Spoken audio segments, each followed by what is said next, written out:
नमस्कार, ज्योतिषाचार्य च्यानलमा यहाँलाई हार्दिक स्वागत छ। महाशिवरात्रि पर्व विशेष कार्यक्रम लिएर उपस्थित भइसकेको छु म नारायण प्रसाद निरुला। आजको प्रस्तुतिमा हामी नेपाल संस्कृत विश्वविद्यालय वाल्मीकि विद्यापीठका उपप्राध्यापक डाक्टर रामप्रसाद पौडेल गुरुसँग महाशिवरात्रि पर्व भनेको के हो र यो के कसरी मनाउनु पर्छ भन्ने विषयमा आज विशेष अन्तर संवाद कार्यक्रम रहनेछ। सर्वप्रथम गुरुलाई ज्योतिषाचार्य च्यानलमा हार्दिक स्वागत गर्न चाहन्छु। गुरु, यहाँलाई हार्दिक स्वागत छ। धन्यवाद। गुरु, अब महाशिवरात्रि पर्वको हामी सान्निध्यतामा पनि छौँ। महाशिवरात्रि पर्व भनेको के होला, यसको वास्तविक अर्थ र तात्पर्य के हो? महाशिवरात्रि एउटा विशेष पर्व हो। यस्तो पर्व जुन पर्वले आत्माभिव्यक्ति गर्ने अवसर दिन्छ। विशेष गरेर हामी वैदिक सभ्यताका अनुयायी हौँ। हाम्रा कुनै पनि कर्महरू वेद सम्बद्ध हुन्छन् र आत्मासँग जोडिएका हुन्छन्। केवल लौकिक या क्षणिक फलको लागि मात्रै गरिने कर्म हुँदैनन्। ती पारलौकिक आत्मसम्पदा प्राप्तिको लागि गरिने कर्महरू हुन्छन्।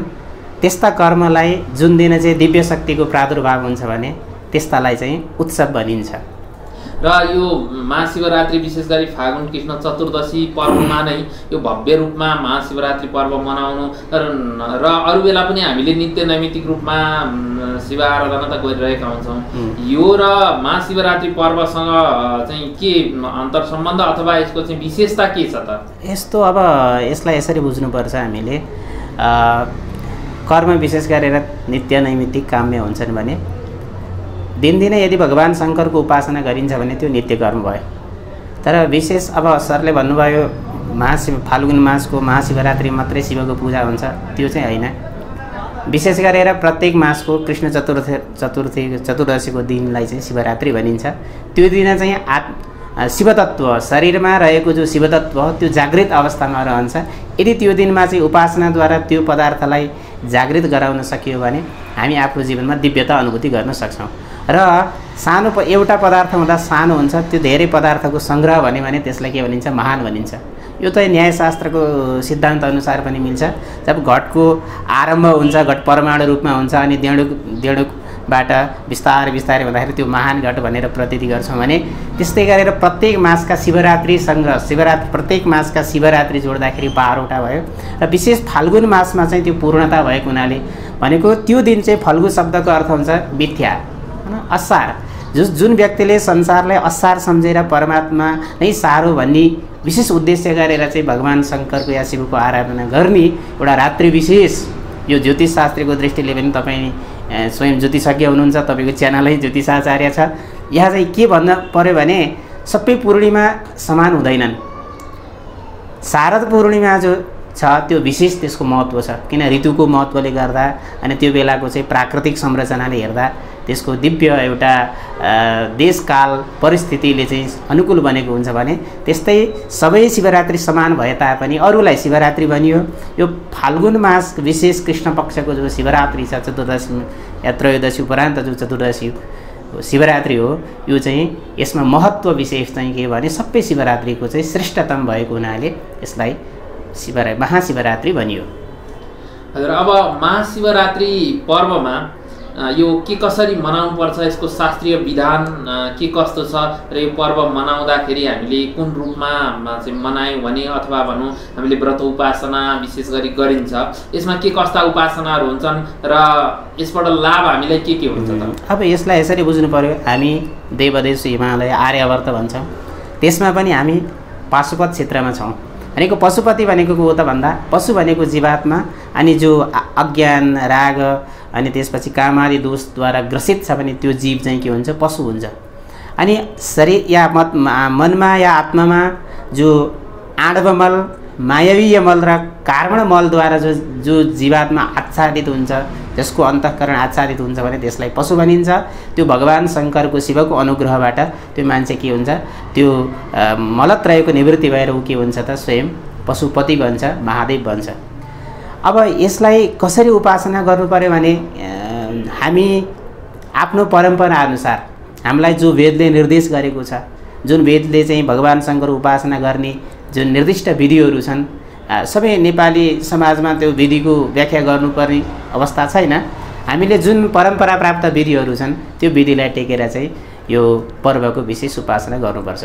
विशेष गरी चाहिँ के गर्नुपर्छ र महाशिवरात्रि पर्वलाई जस्तो हामीले कसरी सार्थक तुल्याउन सक्छौँ? सार्थक त यस्तो हो, यो चाहिँ एउटा आत्मा जागरणको महान पर्व हो। विशेष गरेर मनुष्यको हृदयमा अन्तःकरणमा 4 प्रकारका वासना हुन्छन्, धर्म वासना, अर्थ वासना, काम वासना र मोक्ष वासना। यो शिवरात्रि यस्तो व्रत उत्सव हो, त्यो सम्पूर्ण 3टा जो त्रिविध पुरुषार्थलाई पनि उपेक्षा गरेर जसले चतुर्वेद फल चतुर्वेद 4थो पुरुषार्थ प्राप्त गर्छ भने त्यसमा 3टा त आएकै हुन्छन्। त्यसकारणले यसको महत्त्व लौकिक कामनाको प्राप्ति त्यति नभए तापनि विशेष गरेर पारलौकिक मोक्ष प्राप्तिको लागि यो शिवरात्रि चाहिँ महान हाम्रो लागि अवसर एउटा पर्व हो। अब महाशिवरात्रिकै प्रसङ्गमा आउँ, हामीले जस्तो शिवलिङ्गको पनि उपासना गर्छौँ, पूजा आराधना गर्छौँ। यो वास्तवमा शिवलिङ्ग भनेको के हो र शिवलिङ्गको महिमा यस्तो शिवलिङ्ग शब्दको अर्थ हामी जुन कसरी बुझ्नुपर्छ भने शिव भनेको आनन्द, आनन्दको कारण के हो त भन्दा परम तत्त्व ईश्वर हो। अनि त्यो कस्तो हुन्छ भन्दाखेरि गोलाकारमा हुन्छ, त्यो निराकारको उपासना हो एउटा। जस्तै हामी कुनै पनि पदार्थ ईश्वरको संरचनामा जस्तै हामी परम पदार्थको कल्पना गर्दाखेरि एउटा निर्गुण निराकार कल्पना गरिन्छ, त्यसपछि निर्गुण साकार भनिन्छ जसलाई ईश्वर भनिन्छ, अनि फेरि गुणत्रय विभाजन गर्दाखेरि ब्रह्म विष्णु महेश्वरको रूपमा कल्पना गरिन्छ भने विशेष गरेर यो शिवलिङ्गको पूजा चाहिँ हाम्रो एउटा निर्गुण उपासनाको प्रतीक हो, जो सिधा गोलाकारमा चाहिँ हामी त्यसलाई चाहिँ व्यवस्थापन गरेर त्यो आनन्दको कारण, शिव भनेको आनन्द, आनन्दको लिङ्ग भनेको कारण, जहाँबाट यो आनन्द उत्पत्ति हुन्छ त्यो परम तत्त्व नै शिवलिङ्ग हो। त्यसको एउटा प्रतीकको रूपमा चाहिँ हामी पाषाण या तेजुमय या चाहिँ पाषाणमय या चाहिँ के अरे मृत्तिकामय चाहिँ एउटा लिङ्ग आनन्द लिङ्गको कल्पना गरेर हामी भगवान् शङ्करको पञ्चोपचार, दशोपचार या षोडशोपचार जो शास्त्रीय विधि निर्देशबाट हामी त्यसको पूजा गर्छौँ। अब हामी शिवजीको उपासना गर्छौँ, महाशिवरात्रि पर्व पनि मनाउँदै गर्दाखेरि अब हाम्रोमा वैष्णव सम्प्रदायहरू पनि छन्, वैष्णवभित्र पनि थुप्रै सम्प्रदायहरू छन्, शैवभित्र पनि विभिन्न विभागहरू पनि छन् र यसै गरी यो विभिन्न विभाजन हुँदै गर्दाखेरि वास्तविकता चाहिँ के हो त? वास्तवमा ईश्वरको वास्तविक स्वरूप के हो? यसको बारेमा वास्तवमा वैष्णवबाट अर्थात् वैष्णव परम्पराबाट ईश्वरको प्राप्ति हुन्छ अथवा शैव परम्परामा चाहिँ अगाडि बढेर अथवा त्यसमा आवृत्त भएर त्यसमा लागेर हामीले चाहिँ परमात्माको प्राप्ति गर्छौँ? के हो वास्तवमा यो सम्प्रदाय के हो र चाहिँ ईश्वरत्व के हो र शिव प्राप्तिको उपाय अथवा भनौँ वास्तविकता के हो अहिलेको? यस्तो जुन परम तत्त्व हो त्यो त निर्गुण निराकार सबको एउटै हो। जब हामी गुणत्रयमा चाहिँ विभक्त गर्छौँ भने यसलाई अलिकति तपाईँको गम्भीर प्रश्न आयो, म पनि यसलाई मैले बुझेअनुसार हामी वेद मार्गबाट जब अनुसरण गर्छौँ, उपासना गरेर त्यो परम तत्त्वलाई जान्न चाहन्छौँ भने वैदिक मार्गबाट भने त्यो चाहिँ यो ब्रह्म तत्त्व हो, निर्गुण ब्रह्म तत्त्व, अद्वैत शिवोहम के अरे सोहम भावना त्यहाँ विकास हुन्छ। त्यही चाहिँ अब भगवान् शङ्करद्वारा प्रोक्त जो आगम तत्त्व छ, आगम शास्त्र या आगम शास्त्रहरू छ, त्यो आगम तत्त्वको प्रतिपाद्य विषय भनेको चाहिँ के हो भने शैव तत्त्व हो, त्यो पनि शिवाद्वैत हो। अनि अब जब हामी रजोगुणापन्न जब भगवान् के अरे लक्ष्मीनारायणकोमा चाहिँ कस्तो, अब यो त शिवशक्तिको उपासना एउटाबाट त त्यो पूर्ति हुँदैन। जब हामी वैष्णव परम्परामा हेऱ्यो भने त्यहाँ के हुन्छ भने भगवती लक्ष्मीको उपासना भएर भगवान् नारायणको उपासना हुन्छ भने यो शैव परम्परामा चाहिँ हामी कसको उपासना गर्छौँ? भगवती महाकालीको, आफ्नो इष्टदेवी। अब त्यो द्वादश कालीमा चाहिँ जुन गुरु प्रदत्त परम्परा छ, जुन दीक्षा परम्परा छ, त्योबाट दीक्षित भएर चाहिँ हामी भगवान् शङ्करको उपासना गर्छौँ। त्यसकारणले यो त गुणत्रय विभागमा चाहिँ यो ब्रह्म विष्णु जस्तै गुणत्रय विभाग चाहिँ ब्रह्मको भागमा चाहिँ सरस्वती सप्तगुणापन्न भयो, अनि नारायणको विभागमा रजोगुणापन्न महालक्ष्मीको सम्बद्धता भयो भने भगवान् शङ्करको सम्बद्धमा चाहिँ उमाको सम्बद्धता भयो, यो कालीको सम्बद्धता भयो। अब जसले पनि एउटा शिवको मात्रै कहीँ पनि उपासना हुँदैन, शक्तिको मात्रै कहीँ पनि उपासना हुँदैन। त्यसकारण शिवरात्रि भनेको मूल तत्त्व के हो भने यस्तो रात्रि जहाँ चाहिँ शिवशक्तिको समन्वयपूर्वक आत्मतत्त्वलाई जान्ने एउटा अवसरको रूपमा यसको पूजा हुन्छ। अब यसमा जुन वैषम्य हुन्छ त्यो वैषम्य भने चाहिँ के हो? विरोध होइन, वैषम्य भने चाहिँ त्यो के हो भने अनेकताको एउटा चाहिँ सौन्दर्य हो। हामी तपाईँको अब तपाईँ रजोगुणापन्न हुनुहुन्छ, तपाईँ पशु मार्गबाट दीक्षित हुनुहुन्छ भने त्यो बेलामा तपाईँ वेद मार्गको अनुसरण गर्नुहुन्छ। यदि आगम मार्गबाट तपाईँ दीक्षित हुनुभयो भने तपाईँ भगवान् शङ्करको या भगवान् नारायणको, लक्ष्मीको उपासना गरेर, कालीको उपासना गरेर तपाईँ त्यो परम तत्त्वलाई जान्न चाहनुहुन्छ। यी भेदहरू चाहिँ वास्तवमा यो परम तत्त्व चाहिँ कसरी प्राप्त गर्न सक्छौँ? अथवा भनौँ अब शिवजीको उपासना गरेर अथवा कालीको उपासना गरेर अथवा वैष्णव सम्प्रदायमा विष्णु भगवानको उपासना गरेर अथवा कुन तत्त्वबाट चाहिँ हामीले परम पद अथवा मुक्ति प्राप्त गर्छौँ? अब यसलाई चाहिँ के हो यो मार्ग एउटा दुविधा जस्तो पनि छ। कसैले चाहिँ वैष्णव धर्ममा लागेर नि हाम्रो मुक्ति प्राप्त हुन्छ भन्दा चाहिँ त्यसैमा लाग्ने पनि हुनुहुन्छ। कतिपय के हुन्छ शैव मार्गमा लागेर यसैबाट मात्र मुक्ति हुन्छ भन्ने यो चाहिँ सम्प्रदाय परम्परा यो चाहिँ यसरी चलिरहेको छ। वास्तवमा के हो, के गरी चाहिँ हाम्रो मुक्ति हुन्छ? हजुर न्याय दर्शनको पनि हुन्छ, न्यायले के भन्छ र यो ईश्वर र ब्रह्मा विष्णु प्रजापतिमा यसमा अन्तर र हाम्रो मुक्ति कसरी हुन्छ त? कुन मार्गबाट चाहिँ मार्ग भनेको के भने अब मार्गको क्रम आयो हजुरको प्रश्नमा। मार्ग भनेको विशेष गरेर वेदोक्त जो मार्ग छ त्यसलाई हामीले भन्दाखेरि हामी पशु मार्ग भन्छौँ। वेदका त्यहाँ चाहिँ कस्तो हुन्छ भने वेदोक्त नियमहरूको अनुष्ठान गर्ने, वेद निषिद्ध कर्मको चाहिँ अनाचरण गरेर चाहिँ त्यसमा नित्य नैमित्तिक कर्मको उपासना गरेर आफ्नो दुरित पापक क्षय गरेर चाहिँ जुन वेदोक्त ब्रह्मतत्त्वलाई जान्ने एउटा उपासनाको ध्येय हो त्यो ब्रह्म मार्ग भनिन्छ। त्यो अद्वैत मार्ग हो। त्यही चाहिँ भगवान् शङ्करको उपदिष्ट, भगवान् शङ्करले उपदेश गरेका जो आगमहरू छन् त्यो आगम प्रतिपाद्य के हो त? भगवती शिवा हुनुहुन्छ। हो त्यो शिवालाई परम लक्ष्य मानेर चाहिँ जसले आगमोक्त विधिद्वारा चाहिँ उपासना गरिन्छ भने त्यसलाई वीर मार्ग भनिन्छ। अनि त्यो वीर मार्गबाट पनि जब दिव्य भाव जो अलिकति विशेष त्यो साक्षात्कार भइसकेपछि मान्छे दिव्य भागमा पुगेर चाहिँ परम तत्त्व प्राप्त गर्छ। त्यहाँ कुनै वैषम्य छैन। जस्तो दृष्टान्तको लागि गन्तव्य भिन्न भिन्न हुनसक्छ, गन्ताहरू भिन्न भिन्न हुनसक्छ, तर गन्तव्यको जो लक्ष्य हो जहाँ पुगेर जहाँ विश्राम हुनुहुन्छ त्यो चाहिँ एउटै हुन्छ। जसरी हामी भनौँ अहिले सगरमाथाको एउटा विवाद पनि आइरहेको छ। सगरमाथा कुनै पर्वतको चुचुरोमा जानु पऱ्यो भने त्यहाँबाट तपाईँ कुनै पनि मार्गबाट आरम्भ गर्नुहोस्। जति जति माथि माथि तल तल जाइन्छ त्यहाँ भिन्नता आउँछ। जति जति बिस्तारमा माथि बढ्दै जानुहुन्छ त्यहाँ चाहिँ सबैको के हुन्छ नजिक नजिक नजिक भइन्छ। अनि चरम उत्कट शिखरमा चाहिँ हिम शिखरमा पुग्दाखेरि सबै के हुन्छ त एकाकार हुन्छ। त्यहाँ म त मार्गमा भिन्नता छ, मार्गको भेदले चाहिँ उपासनामा भिन्नता होला, तर गन्तव्य जो लक्ष्य हो त्यसमा चाहिँ वैषम्य छैन, एकता छ। त्यो एउटै हो। लक्ष्य चाहिँ के हो त? लक्ष्य भनेको आत्मबोध हो।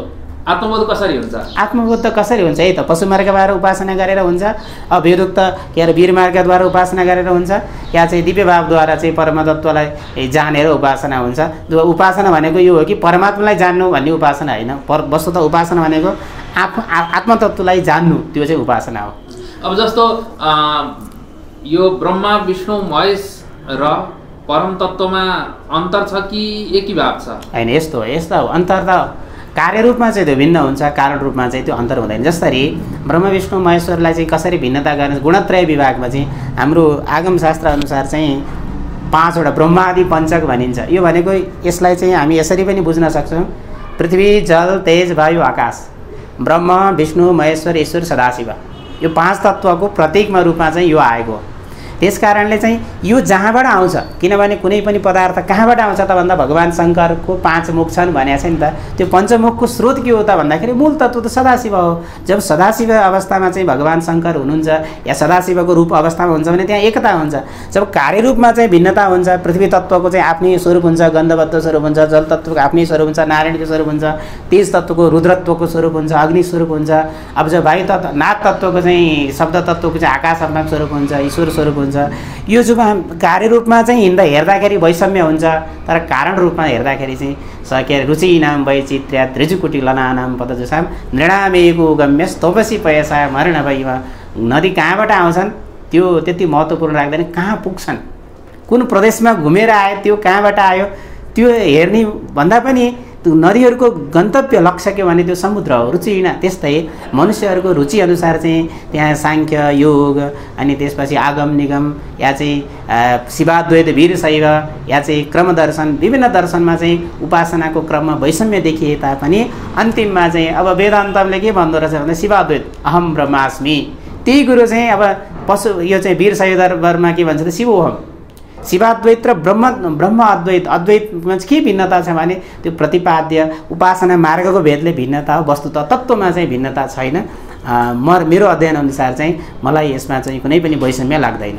अब हामीले हाम्रो गन्तव्यता एउटै नि हामीले बुझ्यौँ, मार्ग फरक भए, तर अब यसमा एउटा प्रश्न आउँछ, वास्तवमा आद्य शक्ति शिव कि शक्ति त?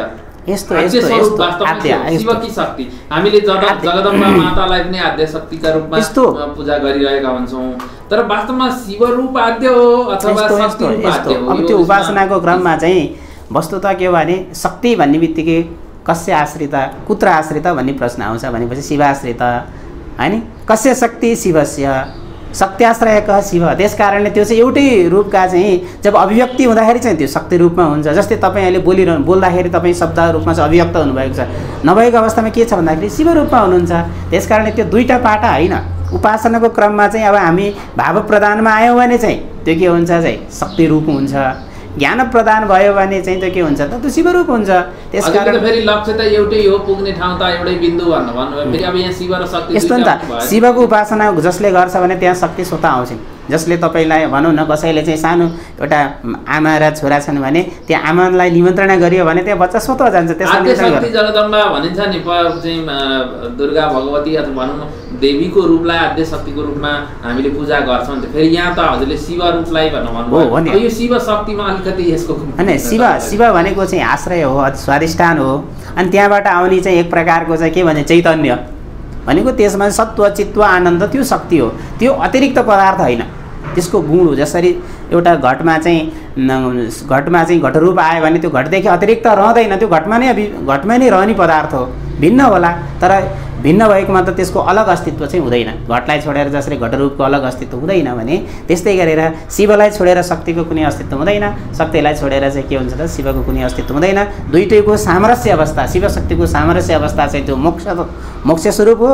अब त्यसलाई हामी आफ्नो भावना अनुसार कोही चाहिँ शक्तिका पूजा होइन, यो शिव भन्ने कुरो यस्तो हो, यो मोक्ष स्वरूप हो भने अब संसारलाई सञ्चालन गर्नको शक्ति आवश्यकता छ। त्यस कारणले त्यो भावना प्रदान भएर चाहिँ शक्तिको उपासना गरिन्छ।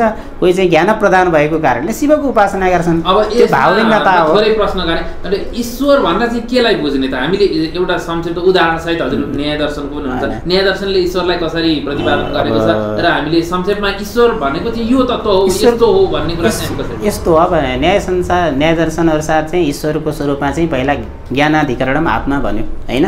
ज्ञानको आश्रय जो हुन्छ त्यो आत्मा हुन्छ। त्यो आत्मा चाहिँ कस्तो कति प्रकारको हुन्छ? दुई प्रकारको हुन्छ, जीवात्मा परमात्मा भनियो होइन। भनिसकेपछि अब जीवात्मा र परमात्माका विशेषता के हुन् त भन्दाखेरि जहाँ चाहिँ सत्वचित्व आनन्द चाहिँ निरन्तरता रहन्छ त्यो परमात्मा हो, त्यो एउटा छ। अनि जहाँ चाहिँ सच्चित आनन्द रहेर पनि अनि सुख दुःख धर्म आदि जो द्वेष राग आदि गुणहरू विशेष गरेर 14 गुणहरू रहन्छन् त्यो जीवात्मा हो होइन। जीवात्माले उपासनाद्वारा त्यो गुणहरूलाई चाहिँ जानेर चाहिँ उसले चाहिँ त्यो दुःख जन्म प्रवृत्ति दोष मिथ्या ज्ञानको प्रक्रियाद्वारा चाहिँ उच्छेद गर्यो भने उच्छेद गरेर चाहिँ त्यो शिवमय भन्छ, शिवस्वरूप भन्छ। परमात्मादेखि शिवस्वरूपता चाहिँ आउँछ तर शिवै बन्छ भन्ने चाहिँ हाम्रो सिद्धान्त होइन। अब हामीले कसरी बुझ्ने कि हाम्रो सरल तरिकाले हामीले ईश्वरको प्राप्ति कसरी गर्ने? त्यो त यस्तो, ईश्वर जीवनदेखि अतिरिक्त हुँदै होइन। जीवन जगत मैले भने जीवन जगत र जगदीश तीन त्रिकोणको समन्वय गर्नुपर्छ। जसलाई चाहिँ धर्म अर्थ काममा चाहिँ रति छ भने त्यसको लागि ईश्वरको कुनै जरुरतै छैन, ऊ आफै मस्त छ। जसलाई चाहिँ यो शरीर इन्द्रिय के नै भगवान् श्रीकृष्णले गीतामा के भन्नुभयो त्यही कुरो त इन्द्रियाणी पर, जो इन्द्रियदेखि अतिरिक्त जान्नै जान्दैन, मनलाई नै जान्न चाहँदैन, बुद्धिलाई नै जान्न चाहँदैन, त्यो बुद्धिदेखि पनि जो परम तत्त्व आत्मतत्त्व छ भन्ने जसले जान्न चाहन्छ भनेपछि तदनुसार साधना गर्नु पर्यो शास्त्र निर्दिष्ट। जसलाई त्यो ज्ञानै छैन भने फेरि त्यो ईश्वरको त्यो वाद विवाद गरेर ईश्वर नभए पनि जीवन चल्छ।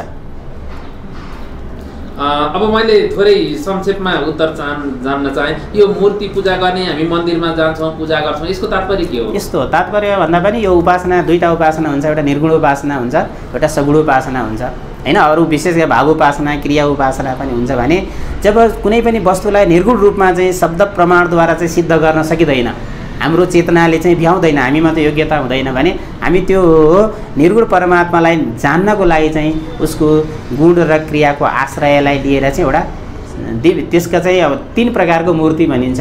एउटा भावमय मूर्ति, एउटा चाहिँ तेजोमय मूर्ति अनि एउटा चाहिँ पाषाणमय मूर्तिको कल्पना गरेर चाहिँ हाम्रो उद्देश्य चाहिँ त्यही पाषाणमय मूर्तिलाई दुध दही चढाएर त्यसलाई सन्तुष्टि गर्ने त्यो होइन।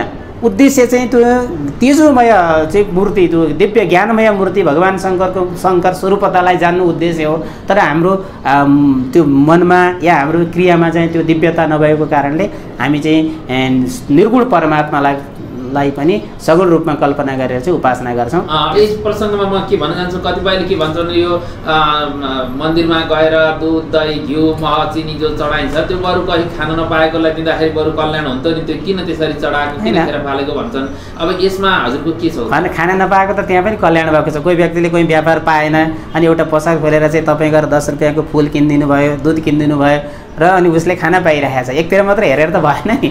अनि अर्को कुरो त्यहाँ जुन मन्दिर कल्पना गर्यो त्यहाँ गएर उसले के गर्छ भने मनका दुःख द्वेष काम राग आदिलाई चाहिँ शान्त होस्, मेरो इष्ट अनुकूल प्राप्ति होस् भन्छ र उसलाई एउटा दानको भाव, किनभने जीवन चाहिँ दारिद्र्य चाहिँ के हो, जीवनको एउटा दोष हो।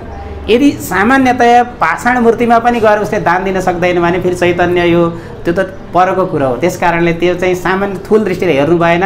त्यहाँ चाहिँ तपाईँले लहर चढाएको मात्रै देख्नुभएको छ, तर किन्ने मान्छे चाहिँ अरबपति करोडपति त बस्दैन त्यहाँ, खेर जाँदैन। खेर गयो भन्नेलाई चाहिँ के भन्न चाहनुहुन्छ? होइन, खेर गएको हुँदैन, खेर गए जस्तो देखिन्छ। वस्तुतः त्यो कल्याणको लागि हुन्छ, उसको दान परोपकारको भावना विकास भएको हुन्छ। एउटा व्यक्ति मन्दिर जाँदाखेरि चाहिँ कहाँबाट पर्यटनमा पनि त्यसले टेवा पुगेको हुन्छ अनि त्यो पुनः फुलहरू पनि फेरि त्यसको भस्म बनाएर चाहिँ त्यो समाजलाई सदुपयोग गरिरहेकै हुन्छ। अब प्रकृतिको वस्तु प्रकृतिको ईश्वरलाई दिँदा खेर गयो भन्नु त त्यो भए त हामीले पनि धेरै खायो भने त्यो खेर गयो।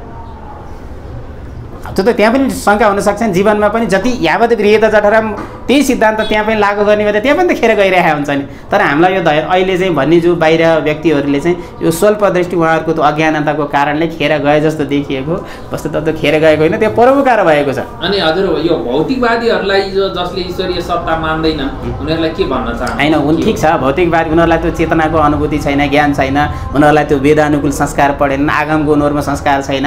त्यस कारणले त्यो नजानेपछि त म जान्दिनँ भन्न त पाइयो त। के अरे उनीहरूलाई ईश्वरीय अस्तित्व यो हो भन्ने कुरा कसरी बुझाउनु त हामीले? हो, उहाँहरूलाई त्यो त अनुसन्धानले बुझाउने, उहाँहरूलाई चाहिँ पदार्थको विश्लेषण गरेर बुझाउने होइन। अनि त्यसपछि तर्क प्रमाण उपासना यो नै ईश्वर तत्त्वलाई बुझाउने साधनहरू हुन्।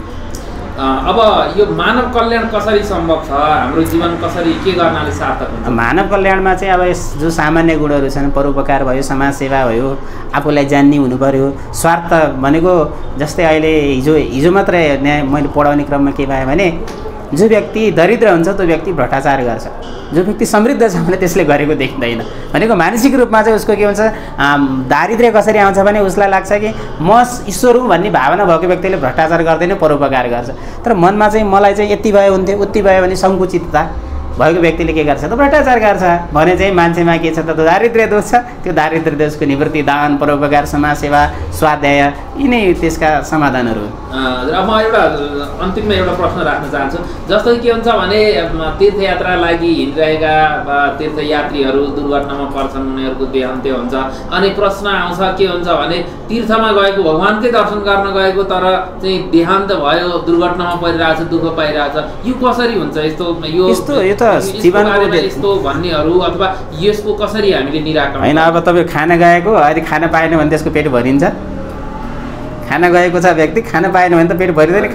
त्यस्तै तीर्थयात्रामा गएर त्यहाँ पूजा गरेसके अवसान भएको तीर्थ क्षेत्रमा मृत्यु भएको त्यो कल्याण हुन्छ। भरे हामीलाई चाहिँ अलिकति लौकिक दृष्टिले पीडा, यो माया राग आदि दोषले पीडा भए तापनि सही स्थानको मरण चाहिँ त्यो कल्याण भएको हुन्छ। संरक्षण भएन होइन, संरक्षण यस्तो सत्ता के हो? संरक्षण ईश्वरीय भौतिक जीवन चाहिँ संरक्षण त कसैले पनि गर्दैन। स्वयं ईश्वर पनि त्यो भौतिक जीवन सम्बद्धता हुँदा जो आफै संरक्षण हुँदैन त्यसको त कुनै अस्तित्व नै छैन। प्रारब्ध अनुसार आउँछ जान्छ, त्यसको कुनै भ्यालु भएन। अस्तित्व के को? आत्माको चेतनाको ज्ञानको विवेकको। त्यो व्यक्तिलाई चाहिँ त्यो उसको अन्तःकरणमा या उसको हृदयमा चाहिँ त्यो भावानुभूति छ भने त्यसको अत्यन्त कल्याण भएको हुन्छ। के अरे म तीर्थयात्रा गएको अवस्थामा गाडीमा लडेर नरक जाने त्यो भन्ने चाहिँ हुँदैन। उसको भावावस्था कस्तो छ त्यस कारणले त्यसलाई चाहिँ ईश्वरले के अरे त्यो चाहिँ एउटा कर्मचारी जस्तो नियन्त्रित जस्तो चाहिँ हुँदैन। आफ्नो प्रारब्ध अनुसार उसको अदृष्ट जहाँ जे भएको थियो त्यो अनुसार त्यो कर्मकै फल हो। यसपछिबाट यो महाशिवरात्रिको उपलक्ष्य छ, हजुर के सन्देश दिन चाहनुहुन्छ? सन्देश त के भने पहिला महाशिवरात्रि पर्व हो, त्यो पर्वको महत्त्व बुझौँ र जीवनमा मान्छेलाई ऐश्वर्य समृद्धि चाहिएको छ भने त्यो पनि भगवान् शङ्करको उपासनाबाट प्राप्ति हुन्छ। अनि मोक्ष आत्मानुभूति दिव्य ज्ञान दिव्य भाव चाहिएको छ भने त्यो पनि उपासना भगवान शङ्करको उपासना गरेर प्राप्ति हुन्छ भने हामी सबैले वेद मार्गद्वारा या वीर मार्गद्वारा पशु मार्गद्वारा कुन मार्गमा हामी दीक्षित हौँ त्यो अनुसार चाहिँ भगवान शङ्करको उपासना गरेर यो चाहिँ विशेष गरेर यो देश नेपाल देश भनेको पाशुपत क्षेत्र हो, वैष्णव क्षेत्र पनि हो, तर विशेष गरेर यो बागमती भने चाहिँ पाशुपत क्षेत्र हो।